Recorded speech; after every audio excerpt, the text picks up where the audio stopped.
नाज़रीन, आपको तशवीश होगी कि 1200 साल पहले इब्न फरनास हवा के अंदर किस तरह उड़ा।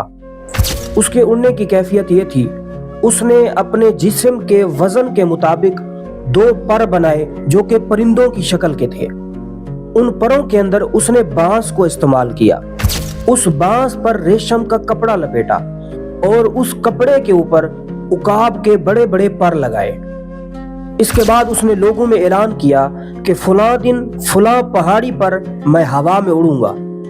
नाजरीन, उस दिन बहुत सारे लोग उस पहाड़ी के इर्द गिर्द जमा हो गए और सबको ताज्जुब था कि इब्न फरनास हवा में किस तरह उड़ता है।